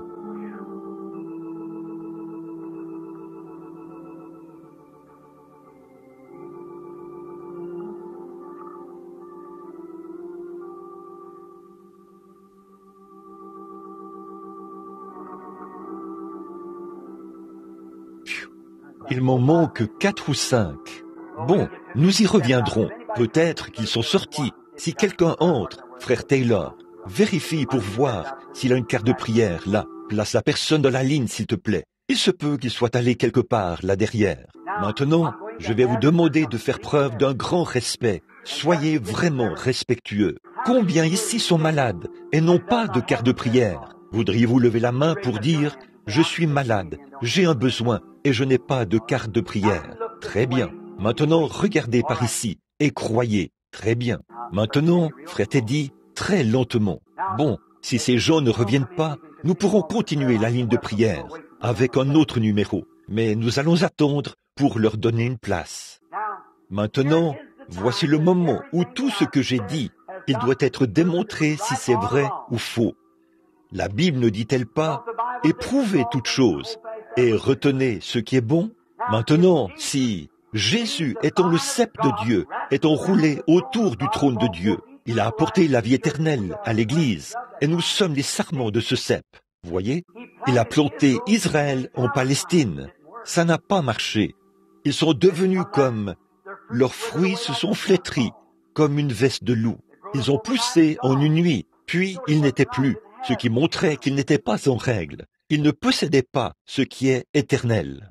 Mais les fruits qui sont en Jésus-Christ demeureront à toujours, forcément. Et si son esprit, cet esprit qui était sur lui, vit encore aujourd'hui, il n'est pas une dénomination veste de loup. C'est un Dieu vivant qui produit la même vie qu'il a produite. Vous croyez cela? Alors, elle ne va pas s'enfler d'orgueil et dire « Oh, ces choses-là, c'était pour un autre jour. Oh, c'est quelque chose comme ceci. » Si c'est le cas, soyez déracinés de là ce matin. C'est du vrai. C'est une vraie vie. C'est le vrai Christ. Maintenant, ayez la foi et croyez. Ne doutez pas du tout que Dieu est présent pour guérir les malades. Maintenant, vous qui n'avez pas de carte de prière, si vous priez et croyez simplement de tout votre cœur, alors Dieu vous accordera ce que vous demandez. Combien croient cela maintenant? Maintenant, je veux vous demander encore une chose. Si Dieu le fait, bon, voyons voir s'il y a quelqu'un dans cette ligne que je connais. Il ne s'y trouve personne que je connaisse. Oui, Sœur Loxton. N'êtes-vous pas Sœur Loxton? C'est vous? Oh, vous n'êtes pas dans la ligne. Je suis désolé. Je suppose que tous ces gens me sont inconnus, là. Est-ce vrai? Je ne sais rien à votre sujet. Levez la main si c'est vrai. Alors, comment cela a-t-il pu se faire? Comment cela a-t-il pu se faire alors qu'ils sont venus là et qu'on a simplement distribué une série de cartes de prière à tous ceux ici qui en voulaient, et même à ceux qui ont peut-être sont absents? Comment cela a-t-il pu se faire? Voilà une ligne entière où il ne se trouve personne du tabernacle. Je ne crois pas que ce soit déjà arrivé auparavant. Maintenant, à vous qui n'avez pas de carte de prière, une fois, une femme s'est frayé un chemin à travers la foule et a touché le bord de son vêtement, car elle s'est dit « Je crois, peu m'importe ce que le sacrificateur dit ou qui que ce soit d'autre, je crois en lui. Si je réussis à toucher son vêtement, je serai guéri. » Vous connaissez cette histoire. Elle a touché son vêtement, puis il s'est tourné vers elle et lui a dit que sa perte de sang s'était arrêtée. Sa foi l'avait guéri. Vous savez que ça, c'est la vérité? Eh bien, il est le même souverain sacrificateur ce matin. Il est au trône de Dieu. Sa parole, c'est-à-dire ses sarments, la parole de Dieu a été attachée au trône de Dieu avant la fondation du monde. Le croyez-vous? Cela a produit la vie, Jésus-Christ. Par cette vie qui a produit des sarments, ils produisent la même vie qui vient du trône. Pas vrai? Alors il est là. La position de ses racines aujourd'hui est à la droite de la majesté dans le ciel. Pour produire la même vie à travers son Église, il est le souverain sacrificateur qui peut compatir à nos faiblesses. C'est vrai, n'est-ce pas? Alors croyez cela de tout votre cœur. S'il le fait, combien d'entre vous qui êtes malades dans l'auditoire l'accepteront? Vous tous? Bon, Teddy. Maintenant, voici une femme qui vient de lever la main pour indiquer que je ne la connaissais pas. Et Dieu sait qu'à ma connaissance, je ne l'ai jamais vue auparavant. Peut-être qu'elle est même de cette ville, je ne sais pas. Je ne connais plus le tiers des habitants d'ici. De nouvelles personnes ont emménagé ici. Autrefois, j'allais en ville et je connaissais tout le monde. Maintenant, je ne connais presque personne, parce que les gens ont emménagé récemment. Je ne connais pas cette femme. Elle ne me connaît pas. Mais si cette même vie qui était dans ce cep, qui a promis que le sarment produirait la même lignée que la même vie que produisait le cep, celui qui croit en moi fera lui aussi les œuvres que je fais. Est-ce là l'Écriture? Jean 14, 8. Très bien. Alors, si l'œuvre qu'il a faite, il s'est entretenu avec la femme au puits, elle lui a dit quelque chose qui était caché dans sa vie. Si ce matin, ce même Saint-Esprit agit dans cette église et parle à travers moi et dit à cette femme ce pourquoi elle est ici, ou quelque chose qui s'est passé dans sa vie, ou quelque chose d'autre qu'elle sait que je ne sais pas du tout. En effet, si je ne la connais pas, eh bien je ne sais rien à son sujet. Elle se tient simplement ici. Mais si ce Saint-Esprit l'accorde de manière infaillible, voici la parole de Dieu qu'il a promis. Nous voici tous les deux, et nous déclarons tous les deux, nous ne nous connaissons pas du tout. Nous ne nous sommes jamais vus. Si le Saint-Esprit le révèle, alors cette même vie qui était dans ce sarment est toujours vivante, ou dans le cep plutôt, et cela palpite dans le sarment. Puisse le Seigneur Dieu l'accorder. Maintenant, au nom de Jésus-Christ, je prends chaque esprit ici sous mon contrôle, dans l'intérêt du royaume de Dieu. Bon, maintenant, que chacun soit vraiment respectueux. Nous nous rencontrons pour la première fois, un homme et une femme. C'est un peu comme dans l'Écriture. Il se peut que Dieu ait permis ceci, pour qu'au jour du jugement, les gens sachent. Il n'est pas d'excuse. Si quelqu'un partait d'ici ce matin, sans être planté en Christ, sans connaître sa bonté et sa miséricorde, sans que cela soit là, à mon avis, il aurait très peu de chance au jour du jugement. Une fois que la parole était prêchée, et si par la suite son esprit, vous voyez, prêcher quelque chose, c'est une chose. S'il est un Dieu historique, alors il s'agit juste de ce qu'il a fait dans l'histoire. Mais s'il est réellement le cep et que nous sommes les sarments, alors le sarment en fait tout autant partie. La vie qui est dans le cep est en train de faire palpiter le sarment. Voyez, alors il faut qu'il produise la même chose. Il l'a promis. Celui qui croit en moi fera, lui aussi, les œuvres que je fais. Maintenant, si vous êtes malade, et ça, je ne sais pas, mais si vous êtes malade, je ne pourrai pas vous guérir, parce qu'il l'a déjà fait. Mais peut-être que sa présence ici vous amènerait à comprendre parfaitement qu'il est ici. Alors, cela élèverait votre foi, de sorte que vous acceptiez cela. Voyez, c'est ce que cela ferait à l'auditoire. Ce que cela ferait pour cette femme, c'est ce que cela ferait pour chacun de vous, sans exception. Alors, croyez cela tout simplement, car il était blessé pour nos transgressions. C'est par ses meurtrissures que nous sommes guéris. Nous avons été, il y a très longtemps, il y a 2000 ans. C'est à ce moment-là que le salut et la guérison se sont produits. Maintenant, vous dites, de quoi parlez-vous, frère Branham? Je vois ce que le Saint-Esprit dira. Je ne la connais pas. Et là où j'ai eu le plus de mal à tenir une réunion, c'est ici même. C'est en effet ce que Christ a dit. Un prophète dans sa propre région, parmi les siens. Le voyez-vous, il est allé vers les siens et il y a beaucoup de choses qu'il n'a pas pu accomplir.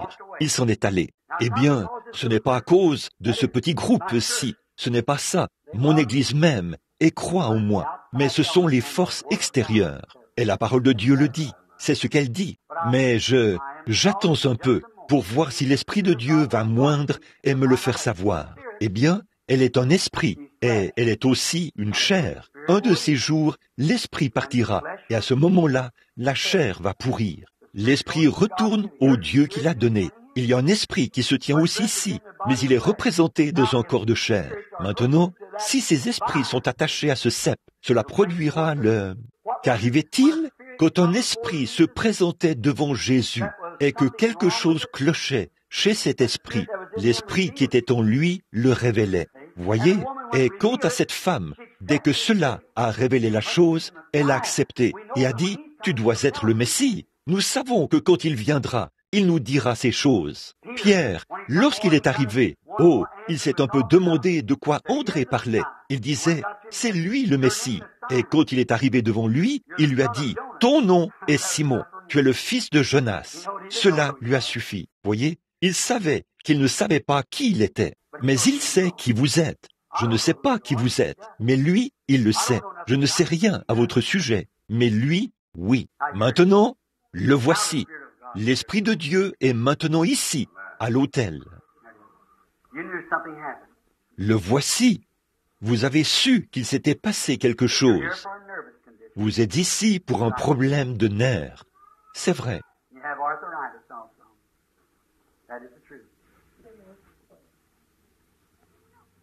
Vous avez aussi de l'arthrite. C'est la vérité. Vous croyez? Je n'ai jamais vu cette femme de ma vie. Maintenant, n'est-ce pas que c'est doux, que c'est vraiment... Je sais que vous le ressentez forcément. Je le regarde en ce moment. Voyez? c'est comme une sensation de douceur. Non, je vois un homme qui se présente ici. C'est votre frère. Vous avez beaucoup prié pour lui. Je vois un homme plus jeune. Il doit être un ministre. C'est votre fils. Il a un problème spirituel. Vous avez fait un long trajet pour arriver ici. Vous venez du sud. Vous venez de ce côté-ci. Vous êtes du Tennessee. Vous êtes Madame Tabor. Retournez chez vous. Votre requête vous est accordée. Dieu vous l'a donnée. Si, eh bien, je n'ai pas du tout touché cette femme. C'est le Saint-Esprit qui l'a fait. Alors, c'est la même. Est-ce que c'est de la même manière que cela s'est produit dans la Bible? Cette femme a dit, tu dois être le Messie. Or, cela ne signifie pas que moi, je suis le Messie. Cela signifie que l'Esprit du Messie est ici. Nous ne sommes que des hommes et des femmes.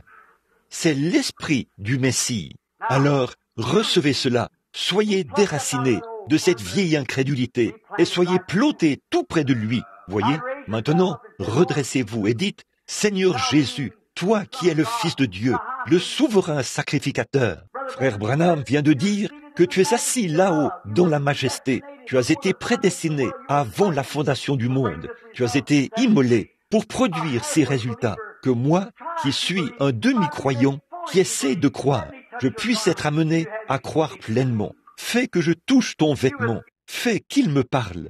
Vous qui êtes dans l'auditoire, dites la même chose. Car si tu es le même hier, aujourd'hui et éternellement, toi, permets que je te touche par ma foi et que je rejette toute pensée d'incrédulité. Permets que je te touche. Je crois que vous aussi, vous avez levé la main pour indiquer que nous étions des inconnus l'un pour l'autre. Très bien. Alors, si le Seigneur Jésus peut me révéler quelque chose qui ne va pas chez vous, ou quelque chose d'une manière ou d'une autre, vous croirez que cette corde de sauvetage, que l'Église est en effet plantée en Dieu. Jésus a dit, en ce jour-là, vous connaîtrez que je suis dans le Père, que le Père est en moi, que je suis en vous et que vous êtes en moi. Voyez, c'est cette vie de Dieu qui coule d'un bout à l'autre par le nom de Jésus-Christ et qui descend jusque dans l'Église, vous voyez, et qui fait que nous sommes un.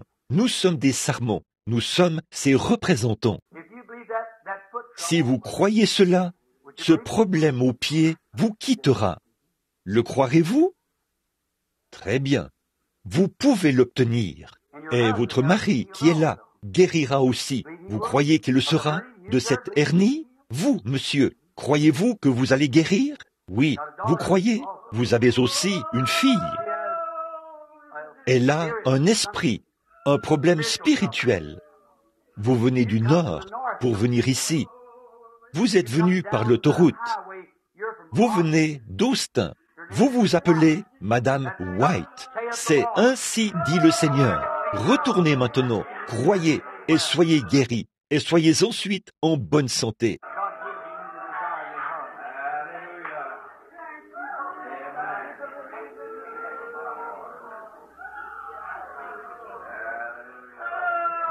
Que Dieu vous accorde le désir de votre cœur.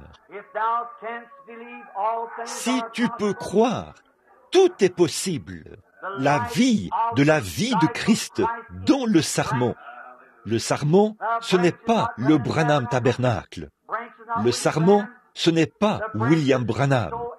Le sarment, c'est quiconque veut être déraciné de son incrédulité pour être planté en lui. Je crois que vous aussi, vous avez levé la main pour indiquer que nous étions des inconnus. Je ne vous connais pas.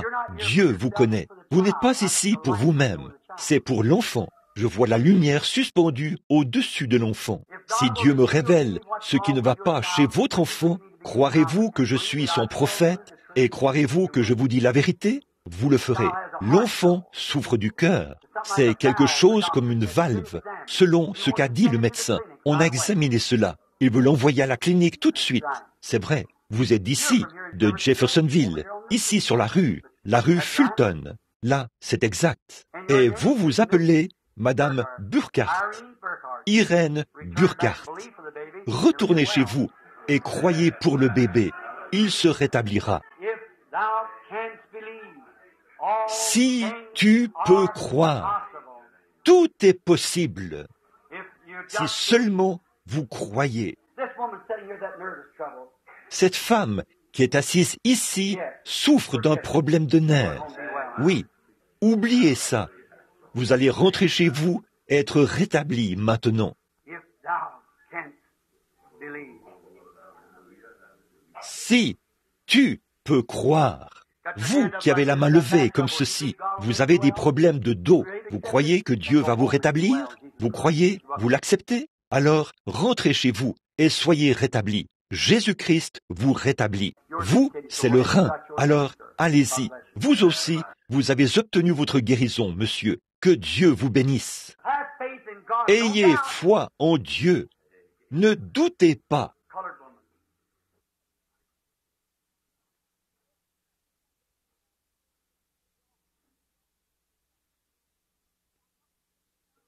La femme de couleur.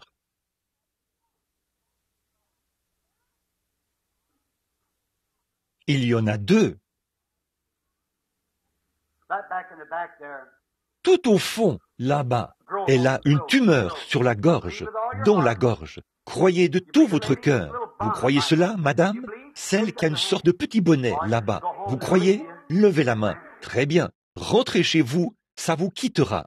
Il y a une femme plus jeune que celle-ci. Je ne vous connais pas. Dieu vous connaît. Vous croyez qu'il peut vous rétablir? Eh bien, retournez à New Albany, Mademoiselle Pearl Allen, et soyez rétablis. Jésus-Christ vous a guéri. Allez en croyant cela. Vous pouvez vous rétablir.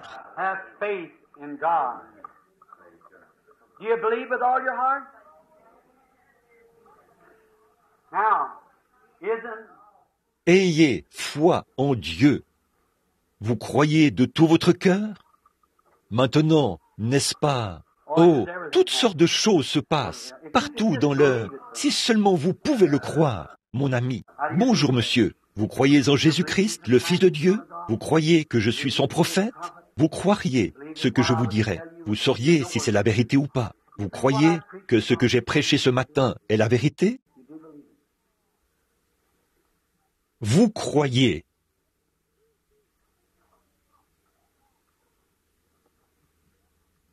Vous êtes ici pour une bonne cause. Vous êtes ici pour vous débarrasser d'une habitude, celle de fumer. Je vous vois en train de regarder cela et de condamner cela et d'essayer de vous tenir loin de cela. C'est exact. Si vous, écoutez, vous voulez qu'on prie pour votre femme. Elle souffre d'un genre de vertige. Monsieur Carlock, retournez à Owensboro, dans le Kentucky, d'où vous venez. N'en touchez pas une autre. Jésus-Christ vous guérit. Allez, au nom du Seigneur, et soyez guéris. Vous croyez? Maintenant, regardez. Cet homme qui s'avance ici, posez simplement votre main ici sur la mienne, monsieur. Votre problème de dos a disparu. Continuez simplement d'avancer et repartez par là, en remerciant Dieu. Amen. Vous voulez aller manger votre dîner? Vos maux d'estomac vous quitteront. Si vous le croyez, continuez votre chemin. Louez Dieu tout simplement et dites « Merci Seigneur ». Combien croient de tout leur cœur? Que Dieu vous bénisse. Comme ça, vous aussi, vous pouvez partir et louer le Seigneur. Dites « Merci Seigneur ». Vous avez un problème qu'ont beaucoup de gens ici, la nervosité. Ça fait que votre cœur s'emballe. Ça vous cause des problèmes cardiaques. Si vous croyez de tout votre cœur, dans l'auditoire, combien de personnes souffrent de palpitations et tout? Bon, levez la main, comme ça. Regardez tout ça. Comment pourrait-on arriver à appeler tous ces gens? Voyez? Vous croyez de tout votre cœur? Vous aussi? Très bien. Allez et soyez guéris au nom de Jésus-Christ.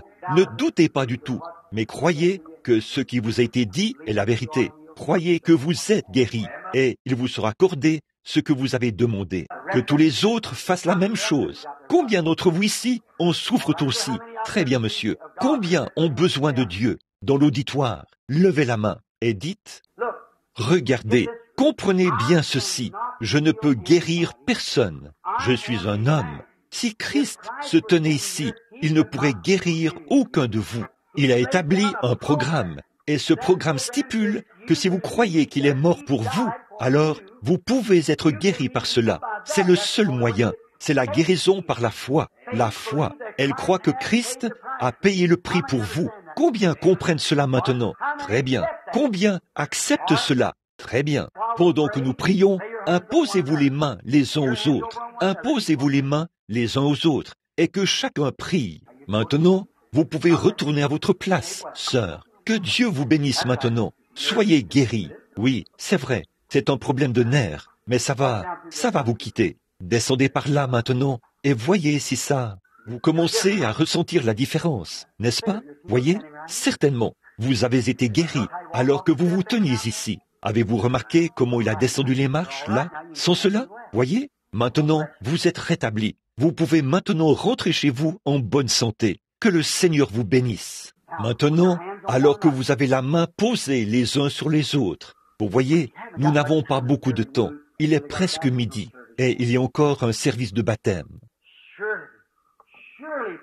Sûrement les amis, la glorieuse vie de Dieu, le glorieux Saint-Esprit qui a montré de façon infaillible qu'il est présent, montre que cette vie qui vient du trône de Dieu est en train de palpiter dans les sarments pour manifester la vie. Ne croyez-vous pas ça? Alors, non, je n'ai jamais guéri aucune de ces personnes qui se sont présentées ici. C'est leur foi qui l'a fait, parce qu'on leur a dit quelque chose qui était la vérité. Si vous étiez monté ici, cela produirait la même chose. Or, vous qui êtes dans l'auditoire, il vous révèle ce dont vous avez besoin. Maintenant, pendant que nous prions, tous ensemble, priez et croyez que chaque parole est la vérité. Puis voyez ce qui va se passer. Vous serez guéris. Maintenant, priez pour l'autre personne. Ne priez pas pour vous-même. Priez pour la personne à qui vous imposez les mains. Et que cette personne prie pour vous. Prions l'un pour l'autre. Voici ce que dit la Bible maintenant. La Bible même qui dit « Vous ferez, vous aussi, les œuvres que je fais » a dit ceci. Voici les signes qui accompagneront ceux qui auront cru. S'ils imposent les mains aux malades, les malades seront guéris. Bon, quant à ce Dieu qui fait une promesse et qui la tient, si vous êtes planté là, près des courants d'eau, cela amène chaque présence divine de Dieu, chaque promesse, directement dans votre point d'attache. Vous êtes un arbre planté près des courants d'une seule eau. Cette seule eau, c'est Christ, son Saint-Esprit. Il y a la guérison, il y a le salut, il y a la joie, il y a la longanimité, la douceur, la bienveillance, la patience. Toutes sortes de dons se trouvent dans ce seul précieux nom. Tout ce que vous demanderez au Père en mon nom, je le ferai. Maintenant, priez au nom de Jésus pour la personne à qui vous imposez les mains. Je vais prier pour tous, pour vous tous, que le Saint-Esprit qui est présent maintenant guérisse chaque personne.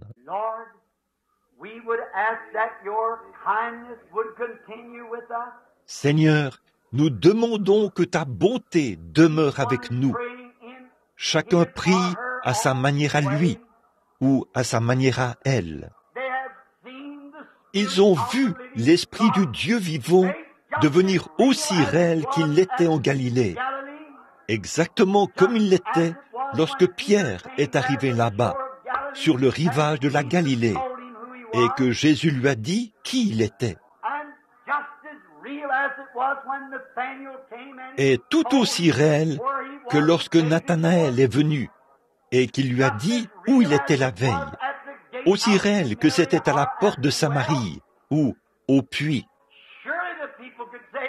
Certainement que les gens pourraient dire, ça, c'est l'Esprit du Dieu vivant.